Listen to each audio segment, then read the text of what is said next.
साथियों, सुरेखागंज चैनल पे आप सभी का स्वागत है। कैसे आप सभी? आई होप आप सब लोग अच्छे होंगे और आपकी तैयारी भी अच्छे से चल रही होगी। दोस्तों, हम इस करंट अफेयर के सीरीज को बढ़ाते हैं और हम आज का करंट अफेयर्स देखते हैं। ठीक है, आप लोग अगर नए हैं तो चैनल को सब्सक्राइब कर लीजिए और अधिक से अधिक लोगों के पास शेयर कर दीजिए ताकि अधिक से अधिक बच्चे इस चीज़ का लाभ उठा सके और अपनी तैयारी अच्छे से कर सकें। ठीक है दोस्तों, चलिए आज का क्लास हम शुरू करते हैं। पहला क्वेश्चन है, माउंट कंचनजंगा के संयुक्त भारत नेपाल अभियान का नेतृत्व कौन कर रहे हैं? ठीक है, पहला ऑप्शन है लेफ्टिनेंट कर्नल मनोज जोशी, दूसरा है कर्नल सरफराज सिंह, तीसरा मेजर राजीव शर्मा, चौथा कर्नल दीपक रावत। ठीक है, आंसर क्या हो जाएगा हमारा? ऑप्शन नंबर बी यानी कर्नल सरफराज सिंह। ठीक है, और ये है क्या? तो संयुक्त भारत नेपाल अभियान जिसका उद्देश्य माउंट कंचनजंगा पर चढ़ना है और इसमें क्या है कि भारतीय सेना के 12 पर्वतारोही है यानी माउंटेनियर है और नेपाली सेना के टोटल 6 पर्वतारोही है। ठीक है, जिसका नेतृत्व कर्नल भारतीय सेना के कर्नल सरफराज सिंह कर रहे हैं। ठीक है, option B is the correct answer. Next question देखते हैं, स्टार्टअप महाकुंभ 2025 का उद्घाटन किसने किया? ठीक है, पहला ऑप्शन है पीएम नरेंद्र मोदी, दूसरा है केंद्रीय वित्त मंत्री निर्मला सीतारमन, तीसरा है केंद्रीय वाणिज्य एवं उद्योग मंत्री पीयूष गोयल और चौथा केंद्रीय शिक्षा मंत्री धर्मेंद्र प्रधान। आंसर क्या हो जाएगा हमारा? ऑप्शन नंबर सी यानी स्टार्टअप महाकुंभ 2025 का उद्घाटन किसने किया है? तो केंद्रीय वाणिज्य एवं उद्योग मंत्री पीयूष गोयल ने। ठीक है, और यह जो है स्टार्टअप महाकुंभ का दूसरा एडिशन है। ठीक है, ये भी याद रखेंगे, ये दूसरा एडिशन है जिसका उद्घाटन नई दिल्ली में किया गया है पीयूष गोयल केंद्रीय वाणिज्य एवं उद्योग मंत्री के द्वारा। ठीक है, तो option C is the correct answer. Next question देखते हैं, NHAI या national highway authority of India ने 1 अप्रैल 2025 से राजमार्गों और एक्सप्रेस वे पर टोल शुल्क में कितनी की वृद्धि की है? ठीक है, पहला ऑप्शन 2 से 3%, दूसरा 4 से 5%, तीसरा 6 से 7% और चौथा क्या है 8 से 10%। ठीक है, आंसर क्या हो जाएगा हमारा? ऑप्शन नंबर बी यानी कि 4 से 5% के बीच में। और ये किसके द्वारा किया गया है? तो भारतीय राष्ट्रीय राजमार्ग प्राधिकरण या national highway authority of India के द्वारा किया गया है। ठीक है, जिसमें से इन्होंने 4 से 5% की वृद्धि की है टोल शुल्क में। ठीक है, तो option B is the correct answer. Next question देखते हैं, हाल ही में किसे आईएमएफ की प्रबंध निदेशक की सलाहकार परिषद में नियुक्त किया गया है? ठीक है, यानी आईएमएफ क्या हो गया? International monetary fund. ठीक है, इसका फुल फॉर्म क्या हो जाएगा? International monetary fund. ठीक है, जिसका हेडक्वार्टर कहाँ पे है?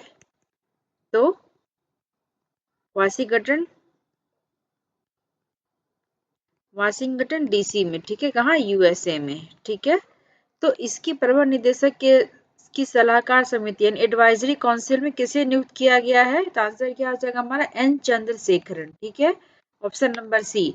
एन चंद्रशेखरन कौन है? तो ये टाटा सन्स के चेयरमैन है जिनको की अपॉइंट किया गया international monetary fund managing directors advisory council में। और ये जो है इसको लीड कौन कर रही है? तो आईएमएफ की एमडी यानी मैनेजिंग डायरेक्टर कौन है? Kristalina Georgieva. ये भी आप याद रखेंगे, इसको लीड कौन कर रहा है? तो आईएमएफ की मैनेजिंग डायरेक्टर क्रिस्टलिना जॉर्जीवा और एन चंद्रशेखरन को इंटरनेशनल मॉनेटरी फंड के मैनेजिंग डायरेक्टर्स एडवाइजरी काउंसिल में शामिल किया गया। ठीक है, तो आंसर क्या हो जाएगा हमारा? Option number C N Chandrasekaran. Next question देखते हैं, 4 अप्रैल 2025 को 6वां बिम्स्टेक शिखर सम्मेलन कहाँ आयोजित किया जा रहा है? ठीक है, यानी ये 4 से 6 अप्रैल तक चलेगा। ठीक है, और ये 6th एडिशन है। ठीक है, बिम्स्टेक का शिखर सम्मेलन कहाँ पे होने वाला है? तो आंसर क्या हो जाएगा हमारा? Option number C Bangkok Thailand. ठीक है, यह बैंकॉक थाईलैंड में होने वाला है जिसमें कि ये यह एक मील का पत्थर है क्योंकि यह 2018 के बाद से पहली व्यक्तिगत बिम्स्टेक बैठक है जिसमें कि हमारा भारत भी पार्टिसिपेट करने के लिए जाएगा और उसमें पीएम मोदी वहां पे जा रहे हैं बैंकॉक थाईलैंड में। ठीक है, तो option C is the correct answer. Next question है, लोकसभा में वक्फ संशोधन। ठीक है, ये बक व्हील अभी बहुत अभी जो है ये बक व्हील जो है ये काफी न्यूज में रहा है। तो ये क्वेश्चन बोल रहा है हमारा कि लोकसभा में वक्फ संशोधन विधेयक 2025 कब पारित हुआ। पहला ऑप्शन 31 मार्च 2025, दूसरा 2 अप्रैल 2025, तीसरा 5 अप्रैल 2025, चौथा 10 अप्रैल 2025। तो आंसर क्या हो जाएगा हमारा ऑप्शन नंबर बी, यानी 2 अप्रैल 2025 को वक्फ संशोधन 2025 विधेयक को पारित किया गया, जिसमें से कि 288 पक्ष में 288 और विपक्ष में 232 मत पड़े। ठीक है।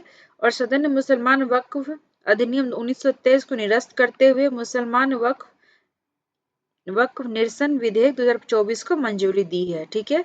जिसे कब लागू किया गया है तो 2 अप्रैल 2025 को ये पारित हुआ है। ठीक है। नेक्स्ट क्वेश्चन देखते हैं। डोनाल्ड ट्रंप द्वारा भारतीय वस्तुओं पर 9 अप्रैल 2025 से लागू पारस्परिक टैरिफ का प्रतिशत क्या है। यानी जो अमेरिका के राष्ट्रपति डोनाल्ड ट्रंप उन्होंने भारत के पारस्परिक टैरिफ पे कितना प्रतिशत लगाने की घोषणा की है। तो आंसर क्या हो जाएगा 26%, जो कि रेसिप्रोकल टैरिफ लगा रहे हैं, क्योंकि भारत भी अमेरिकन वस्तुओं के ऊपर टैरिफ लगाता है। तो उसके रिप्लाई में वो अमेरिकी प्रेसिडेंट डोनाल्ड ट्रंप ने 26% टैरिफ लगाने की घोषणा की है। ठीक है। जो कि 9 अप्रैल 2025 से प्रभावी होगा। ठीक है। नेक्स्ट क्वेश्चन देखते हैं। हॉलीवुड आइकन वेल किल्मर का 65 वर्ष की आयु में निधन निमोनिया कारण हो गया। पहले हम याद रखेंगे हॉलीवुड अभिनेता कौन है। तो वेल किल्मर का, जिसका निधन किसके कारण हुआ तो निमोनिया का। ये बहुत फेमस है कि कोई कोई हॉलीवुड अभिनेता का निधन निमोनिया के कारण हुआ है, उसका नाम क्या है। तो वेल किल्मर का निधन हुआ है और ये हॉलीवुड में काफी फेमस मूवी दे चुके हैं, जिसमें कि Top Gun, The Doors, Tombstone, Batman Forever जैसी फिल्मों में उन्होंने काफी काम किया है, जो कि काफी इंपॉर्टेंट है। ठीक है। तो याद रखेंगे। नेक्स्ट क्वेश्चन देखेंगे। आदित्य बिरला कैपिटल का आदित्य बिरला फाइनेंस लिमिटेड में विलय, यानी आदित्य बिरला कैपिटल जो है उसका विलय किस में होने जा रहा है। तो आदित्य बिरला फाइनेंस लिमिटेड में। ठीक है। यानी आदित्य बिरला कैपिटल लिमिटेड ने अपनी पूर्ण स्वामित्व वाली एनबीएफसी सहायक कंपनी, यानी नॉन बैंकिंग फाइनेंस कंपनी जो है आदित्य बिरला फाइनेंस लिमिटेड के साथ सफलतापूर्वक विलय पूरा कर लिया है। यह विलय 1 अप्रैल 2025 से प्रभावी होगा, जिसमें से विशाखा मूले, जो विशाखा मूले को वहां का प्रबंध निदेशक और सीईओ यानी मैनेजिंग डायरेक्टर और सीईओ अपॉइंट किया जाएगा। उसके बाद राकेश सिंह को कार्यकारी निदेशक एवं एनबीएफसी के सीईओ के रूप में नियुक्त किया गया है। तो आपसे क्या चीज पूछेगा कि आदित्य बिरला कैपिटल का विलय किसमें हुआ है। तो Aditya Birla capital Aditya Birla finance limited में। और इनके एमडी और सीईओ कौन बनाए गए हैं। तो मैनेजिंग डायरेक्टर और सीईओ तो विशाखा मूले, उसके बाद राकेश सिंह जो कार्यकारी निदेशक और एनबीएफसी के सीईओ नियुक्त किए गए हैं। ठीक है। तो इसे हम याद रखेंगे। नेक्स्ट क्वेश्चन देखते हैं। आरबीआई ने, यानी जो रिजर्व बैंक ऑफ इंडिया ने एटीएम नगद निकासी शुल्क को 21 रुपए से बढ़ाकर 23 रुपए कर दिया है, जो 1 मई 2025 से लागू होने वाला है। ठीक है। तो हमें याद क्या रखना है इसमें, जो हमारा रिजर्व बैंक ऑफ इंडिया यानी जो भारत का सेंट्रल बैंक है, उसने क्या किया है, जो हम एटीएम से पैसे निकालते हैं उसके शुल्क को जो उन्होंने 21 रुपए से बढ़ाकर 21 रुपए से बढ़ाकर 23 रुपए कर दिया है, जो कि कब से प्रभावी होगा। तो ये 1 मई 2025 से ये लागू हो जाएगा। ठीक है। तो इसे हम याद रखेंगे। नेक्स्ट क्वेश्चन देख, और ये लेकिन ये लागू कब होगा, जैसे हमारा जो 5 बार हम मुफ्त लेन देन कर सकते, उसके बाद जो आरबीआई का जो मुफ्त सीमा के बाद का जो निकासी करते उसमें ये शुल्क लागू होने वाला है। ठीक है। तो ये 1 मई 2025 से प्रभावी होगा। नेक्स्ट क्वेश्चन देखते हैं। अब हम देखते हैं एक स्पोर्ट्स का न्यूज है ये। भारत ने सीनियर एशियाई कुश्ती चैंपियनशिप में 10 पदक जीते हैं। पहला क्वेश्चन आ जाएगा सीनियर एशियाई कुश्ती चैंपियनशिप कहाँ पे हुआ है। तो अम्मान जॉर्डन में। ठीक है। और ये इसमें करीबन भारत ने 10 पदक जीते हैं। ठीक है। अब देखते चर्चा में क्यों है, क्योंकि भारत ने इसमें सीनियर एशियाई कुश्ती चैंपियनशिप में टोटल 10 पदक जीते हैं, जिसमें से स्वर्ण पदक किसने जीता है। तो मनीषा भनवाला 62 केजी महिला किलोग्राम में कैटेगरी में। ठीक है। यानी महिला में 62 केजी में मनीषा भनवाला ने स्वर्ण पदक जीता है। और रजत पदक यानी स्वर्ण सिल्वर किसने किसने जीता है। तो ऋतिका हुड्डा जो कि महिला 76 केजी में सिल्वर मेडल जीता है। उदित यानी पुरुष यानी जो मेल फ्री स्टाइल कैटेगरी में मेल फ्री स्टाइल 61 किलोग्राम में उदित ने सिल्वर मेडल जीता है। दीपक पुनिया ने जो है पुरुष फ्री स्टाइल में 92 केजी में भी इन्होंने सिल्वर मेडल जीता है। ठीक है, अब देखते कांस्य किसने जीता यानी ब्रॉन्ज मेडल किसने जीता है। तो ब्रॉन्ज मेडल में अंतिम पंघाल जो कि महिला में 53 केजी में, और मनसी लाठर महिला में 68 केजी में, मुस्कान महिला 59 केजी में, फिर दिनेश पुरुष फ्री स्टाइल 125 केजी में, दिनेश कुमार फिर पुरुष ग्रीको रोमन 87 केजी में, नितेश यानी पुरुष ग्रीको रोमन 97 केजी में।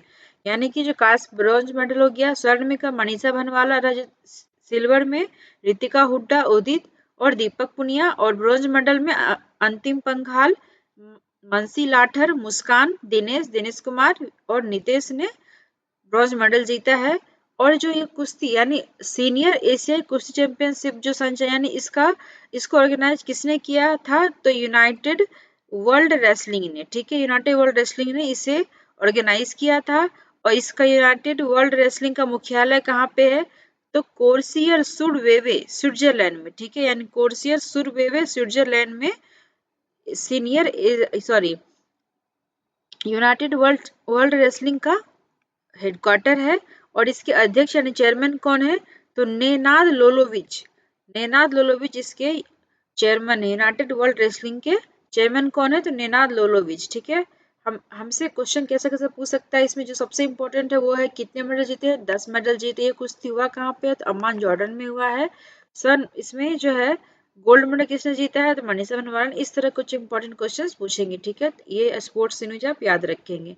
नेक्स्ट हम देखते हैं निखिल सिंघल को उत्तर प्रदेश अनमोल रत्न पुरस्कार से सम्मानित किया गया। ठीक है, अभी निखिल सिंघल है कौन, तो एक प्रतिष्ठित मीडिया रणनीतिकार, विगर मीडिया वर्ल्ड वाइड के संस्थापक और नोएडा हाई राइज फेडरेशन के अध्यक्ष को प्रतिष्ठित उत्तर प्रदेश अनमोल रत्न पुरस्कार से सम्मानित किया गया है।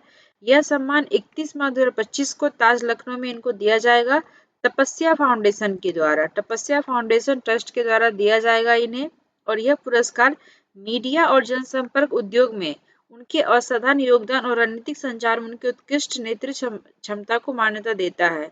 यानी हमें क्या याद रखना है कि निखिल सिंघल को उत्तर प्रदेश अनमोल रत्न पुरस्कार से सम्मानित किया गया है।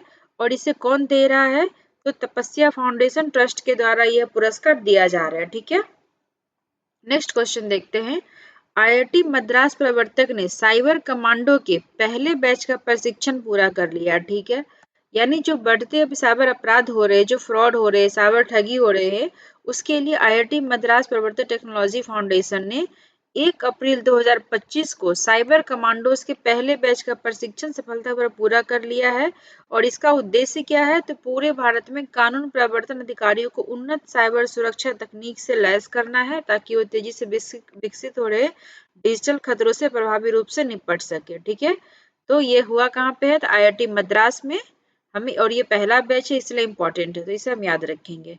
नेक्स्ट हम देखते हैं रजनीगंधा अचीवर्स आदित्य बिरला मेमोरियल पोलो कप, यानी ये भी हमारे स्पोर्ट्स का न्यूज हो गया। ठीक है, यानी जो रजनीगंधा अचीवर्स आदित्य बिरला मेमोरियल पोलो कप 2025 की विजेता कौन है, तो रजनीगंधा अचीवर्स आदित्य बिरला पोलो कप, ये नाम है स्पोर्ट्स का। आदित्य बिरला मेमोरियल पोलो कप 2025 की विजेता कौन है, तो रजनीगंधा अचीवर्स। और इसने किसको हराया है, तो जिंदल पैंथर को। ठीक है, जिंदल पैंथर को इन्होंने हराया है। और विजेता टीम में कौन कौन है, तो डीनो धनकर, शमशेर अली, अभिमन्यु पाठक और बीके मिस्टर डेनियल ओटामेंडी। ठीक है, और उप विजेता में कौन थे, तो कप्तान कौन है, कप्तान नवीन जिंदल। ठीक है, यानी जिंदल पैंथर को हराया, उसके कप्तान कौन थे, तो नवीन जिंदल। ठीक है, और ये जो विजेता टीम है उसके ट्रॉफी किसके द्वारा प्रदान की गई है, तो भारत के उपराष्ट्रपति श्री जगदीप धनकर और श्रीमती राजसी बिरला और अस्करन अग्रवाल यानी बिरला समूह ट्रस्ट के सलाहकार ने विजेता टीम को ट्रॉफी दिया है। और ये कौन सा स्पोर्ट्स में दिया गया है, तो आदित्य बिरला मेमोरियल पोलो कप 2025 में। और जो है ये 2025 संस्करण के लिए आदित्य बिरला ग्रुप ने army polo and rising centre के और नई दिल्ली के साथ में, यानी army polo and rising centre नई दिल्ली के साथ में मिलकर इस स्पोर्ट्स को आयोजित किया गया था। और यह जो है इसकी स्थापना 2018 में की गई थी। 18 में आदित्य बिरला ग्रुप और अमेचर राइडर्स क्लब ने इस राष्ट्रीय पोलो चैंपियनशिप का शुरुआत की। 2018 में इसकी शुरुआत की गई थी आदित्य बिरला ग्रुप और अमेचर राइडर्स क्लब के द्वारा। उसके बाद जो है ये वर्षों में यानी एक प्रमुख वार्षिक यानी हर साल होता है ये, ठीक है। तो 2025 का संस्करण में रजनीगंधा अचीवर्स इसके विनर है, जिंदल पेंथर को हरा के जीता है, ठीक है। और यह पुरस्कार भारत के उपराष्ट्रपति श्री जगदीप धनखड़ के द्वारा दिया गया है, प्रदान किया गया विजेता टीम को। उसके साथ और भी है, बिरला समूह ट्रस्ट के सलाहकार अस्करन अग्रवाल और राजसी बिरला के द्वारा दिया गया है। 18 से इसकी शुरुआत हुई है और ये जो है अभी नई दिल्ली में इसका आयोजन किया गया है, तो इतना हम याद रखेंगे, ठीक है। नेक्स्ट हम देखते हैं, शनि ग्रह को 128 नए अधिकारक चंद्रमा ग्रह प्राप्त हुए, ठीक है। यानी जो हमारा सैटर्न है, सैटर्न प्लैनेट है जो हमारा उसे अभी करीबन 128 नए अधिकारक चंद्रमा प्राप्त हुए हैं। और इसे खोजा किसने है, तो ताइवान के खगोलविद द्वारा की गई एक अभूतपूर्व खोज में शनि ने 128 नए चंद्रमा प्राप्त किए। अब शनि के पास टोटल कितने हो गए, तो 274 चंद्रमा 274 चंद्रमा हो गए हैं। इसीलिए शनि को मून चैंपियन का खिताब भी दिया गया। यानी क्वेश्चन पूछ सकता है हमसे कि मून चैंपियन का खिताब किस ग्रह को दिया गया है, तो शनि ग्रह को, ठीक है। यानी शनि ग्रह को टोटल अभी 274 उपग्रह हो चुके हैं, ठीक है। और यह सौरमंडल किसी भी ग्रह सबसे अधिक है। शनि ग्रह जो है वो सौर मंडल का दूसरा सबसे बड़ा ग्रह है। पहला कौन सा है, तो बृहस्पति, ठीक है, यानी जुपिटर। और जो ये सूर्य से छठा, यानी जो डिस्टेंस के मामले में देखें तो सूर्य से छठे सबसे निकटतम ग्रह में आता है, ठीक है। टोटल सौर मंडल में जितने भी ग्रह है उसमें से दूसरा सबसे बड़ा ग्रह कौन सा है, शनि। और इस सूर्य से छठे निकटतम ग्रह पे है। अभी रिसेंट में ताइवान के खगोलविद ने 128 नए चंद्रमा की खोज की है शनि के लिए। टोटल शनि के पास 274 चंद्रमा हो चुके हैं और ये मून चैंपियन का खिताब शनि को दिया गया है इसके साथ ही। तो इतना दोस्तों आप याद रखेंगे, ठीक है। आई होप आपको समझ में आ रहा होगा, ठीक है। चलिए अब नेक्स्ट देखते हैं। अगर आपको समझ में आ रहा है तो क्लास को और से अधिक बच्चों के पास शेयर कर दीजिए ताकि अधिक से अधिक लोगों को इसका लाभ मिल सके, ठीक है। नेक्स्ट हम देखते हैं, अब कुछ वालाना न्यूज देख लेते हैं। तो हाल ही में 3 अप्रैल 2025 को विश्व जलीय पशु दिवस मनाया गया, ठीक है। यानी विश्व जलीय पशु दिवस कब मनाया गया है, 3 अप्रैल 2025 को। विश्व पार्टी दिवस, ठीक है, यानी पूरे विश्व में विश्व पार्टी दिवस कब मनाया गया, तो भी 3 अप्रैल 2025 को।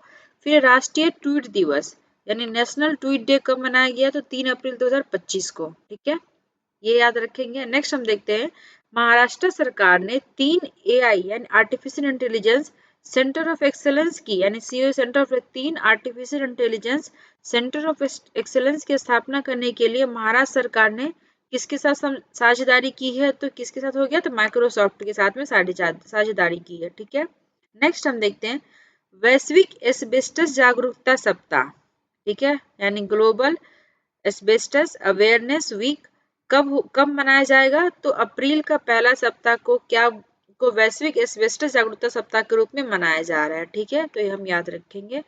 नेक्स्ट हम देखते हैं, आंध्र प्रदेश के मुख्यमंत्री ने शून्य गरीबी P4 का शुभारंभ किया, ठीक है। यानी शून्य गरीबी P4 का शुभारंभ किस राज्य ने किया है, तो आंध्र प्रदेश ने, ठीक है।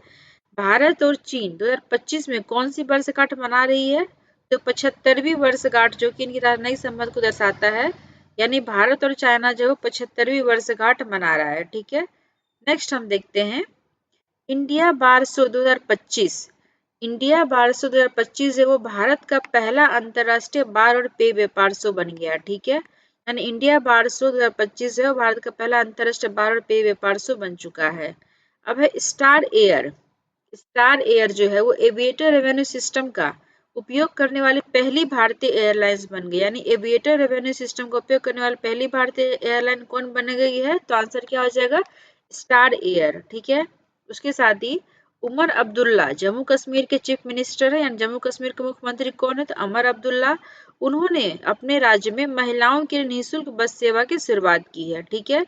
ये जम्मू कश्मीर का कोई भी न्यूज होता है ये इसलिए फेमस है क्योंकि ये काफी न्यूज में रहता है। यहाँ पे हमेशा आतंकवादी हमला होते रहता है, इसलिए वहाँ पे कुछ भी अच्छा होता है तो काफी एग्जाम्स के लिए इंपॉर्टेंट हो जाता है, तो आप इसे याद रखेंगे, ठीक है।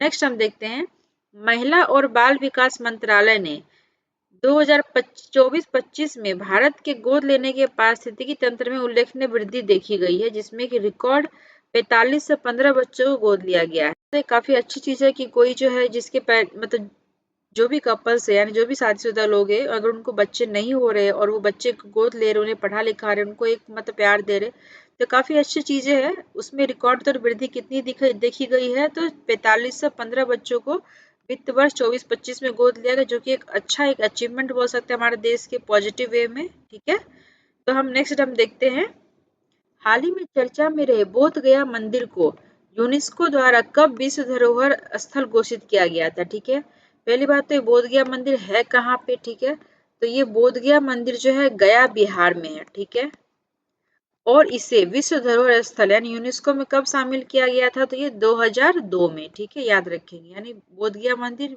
गया बिहार में पड़ता है और इसे 2002 में यूनेस्को के विश्व धरोहर स्थल में शामिल किया गया था। ठीक है, जेनो ट्रांसप्लांटेशन में सबसे अधिक किस जानवर का उपयोग किया जाता है। ठीक है, जेनो ट्रांसप्लांटेशन में तो आंसर क्या हो जाएगा, सुअर। ठीक है, यानी जेनो ट्रांसप्लांटेशन में सबसे अधिक सुअर का यूज किया जाता है। नेक्स्ट है, सेमी क्रायोजेनिक इंजन का मुख्य ईंधन क्या है। ठीक है, यानी सेमी क्रायोजेनिक इंजन जो होता है उसका मुख्य ईंधन यानी फ्यूल क्या, आंसर क्या हो जाएगा, केरोसिन, RP1। ठीक है, केरोसिन यानी सेमी क्रायोजेनिक इंजन का मुख्य फ्यूल क्या है, तो केरोसिन, RP1। ठीक है, ओके दोस्तों, आई होप आज यहीं तक रखते हैं। आई होप आपको क्लास अच्छी लगी हो और समझ में आया होगा चीज़ों को। देखिए, आप एक बार तो कोई चीज़ याद होगा नहीं, आपको करंट अफेयर्स आपको डेली अपडेट रहना पड़ेगा और आपको याद रखनी पड़ेगी, चीज़ों को रिवाइज करनी पड़ेगी। ठीक है, तो आप जो भी इंपॉर्टेंट पॉइंट्स है आप उसे नोट कर सकते हैं, बाकी मैं PDF प्रोवाइड करा दूंगी आप लोगों को। ठीक है, और आप क्लास अच्छी लगी हो तो प्लीज़ क्लास को अधिक से अधिक लोगों के पास शेयर कर दीजिए, वीडियो को लाइक कर दीजिए और आप नए हैं तो चैनल को सब्सक्राइब कर लीजिए। ओके दोस्तों, thank you for watching and all the best. जय हिंद।